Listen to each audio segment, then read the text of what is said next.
ऐसे समय में प्रभु हमें आज क्या कहना चाहते हैं। और हमारा जो 15 दिनों का बाइबल अध्ययन का जो मुख्य थीम था कि कैसे प्रभु परमेश्वर अपने लोगों पर मोहर लगाना चाहते हैं और दूसरे ओर से अंधकार की सत्ताएं भी हमें मोहर लगाने में लगी हुई हैं, और इन दोनों के बीच में एक युद्ध होते रहता है कि किस तरीके से मनुष्य को अपनी विरासत बना लेने के लिए। आपको मालूम हो, जब दौड़ने वाला धावक दौड़ता है तो रिबन के स्टार्टिंग पॉइंट में तो वे एक सामान्य दौड़ से शुरू करते हैं। जब कभी भी लॉन्ग रनिंग होती है तो वे सीटी बजाते बराबर अपनी अपनी दौड़ में दौड़ पड़ते हैं और अपना दम बचाते हुए वे दौड़ते और दौड़ते और दौड़ते रहते हैं। और जब उनको मालूम हो गया कि ये आखिरी राउंड है, और इसके बाद हम क्या देखते हैं कि जो लंबी दौड़ वाले लोग होते हैं वे कभी भी प्रारंभ से आगे नहीं रहते, शुरुआत में वे पीछे ही रहते। हमको ऐसा लगता है ये थक गए हैं, परंतु जो लंबी दौड़ दौड़ने वाला धावक है, जो होशियार है, वो पीछे चलता है और दम बना के रखता है और आगे वाले को दौड़ने देता है कि तुम तो दौड़ते रहिए और अपने आप में खुश होते रहिए कि हम आगे हैं। वो तो आखिरी राउंड बताएगा कि आगे रिबन को पहले कौन छूता है। और ऐसे समय में जो धावक पीछे था, जब उसे पता चल गया कि वह आखिरी राउंड है, तो उस आखिरी राउंड में वो पूरी ताकत लगा करके जो सबसे पीछे था वो सबसे आगे आ जाता है। जी हाँ, और आज दुनिया लास्ट राउंड में, और इस लास्ट राउंड में हर एक को रिबन छूने का दर्शन है।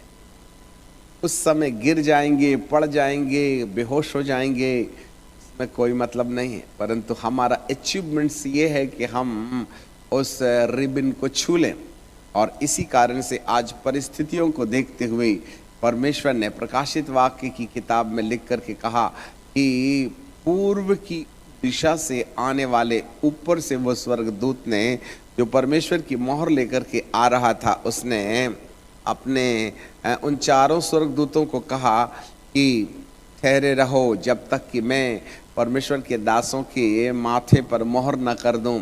तुम हवा न चलाना। दूसरी ओर से अंधकार की सत्ता भी लगातार इस प्रयास में है कि वह मनुष्य को कहीं ना कहीं उलझा सके, परंतु आपको जानकारी मिले, इससे पहले हमने आपको बताया था कि अंधकार की सत्ता को पहले परमिशन दी जाएगी कि तुम अपने तौर तरीके से मोहर लगाने की प्रक्रिया जारी रखिएगा। जो मेरे लोग हैं, जब तुम अर्थात अंधकार की सत्ता, द ख्रिस्त विरोधी एंटी क्राइस्ट, जो मनुष्य को अपनी ओर आकर्षित करने के लिए जो उपाय करेंगे,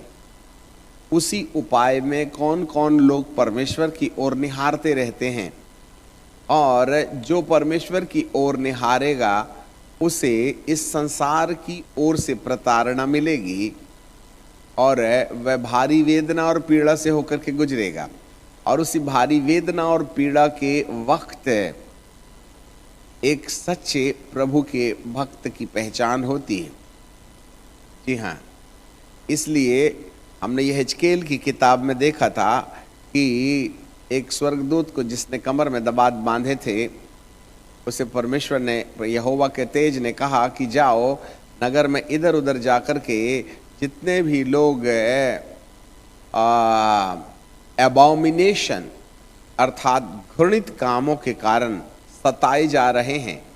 क्योंकि उन्होंने घृणित कामों में अपना हिस्सा नहीं दिया और वे अपने आप को बचाए रखे, इस कारण से घृणित काम के तंत्र ने उन्हें तकलीफ दिया था। और उसी तकलीफ की दशा में जो सताए जा रहे थे, जो पीड़ा में पड़े थे, उसी वक्त में उनके सच्चे भक्त होने का प्रमाण मिलता है। और इस प्रकार उन्हीं के माथे पर मोहर लगा देना, और वे ही संसार में भी महफूज होंगे जब परमेश्वर की ओर से विपत्ति का आगमन होगा, और दूसरी ओर से वे परमेश्वर के पुत्र के सामने खड़े रहने के लायक भी बन जाएंगे। ये जो मोहर लगाने का काम परमेश्वर की ओर से होगा, पर दूसरे चरण में होगा। पहले चरण में अंधकार की सत्ता इंसान को गुमराह करती रहेगी, और जो परमेश्वर के वचन को जानकर आत्मा की सच्चाई पर चल करके अंधकार की सत्ता के द्वारा लगाई जाने वाली मोहर की सत्यता को जानकर उसके प्रति सावधान रहें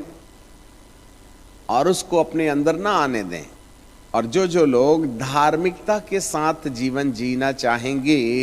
ये सब सताए जाएंगे, और इसी सतावट में प्रभु का कौन है या भेड़ों की लिस्ट में हमारा नाम कैसे रखा जा सकता है, यही परख होगी। परीक्षा के बिना अगले साल हमें अगली क्लास में बैठने का मौका नहीं मिलेगा,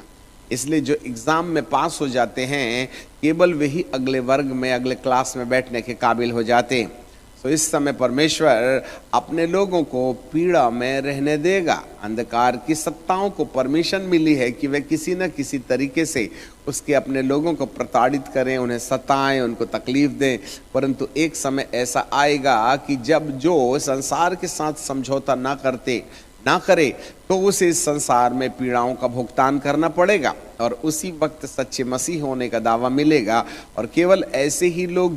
जो अंधकार की सत्ता से आई हुई आंधी के प्रति सावधान रहते हुए उनसे समझौता ना करके दुख की वादियों में होकर जाना पसंद करेंगे, केवल वे ही लोग मोहरित किए जाएंगे और उनके माथे पर परमेश्वर मोहर लगाएगा। Listen me carefully. आराम तलब जिंदगी जीने वालों के लिए मोहर का कोई काम नहीं है। जो मसीह के साथ दुख उठाएंगे, जो मसीह के साथ पीड़ा में रहेंगे, केवल वे ही लोग होंगे जो हमें कहीं ना कहीं इस लायक बनाएंगे जिससे कि परमेश्वर हमारा चुनाव करे।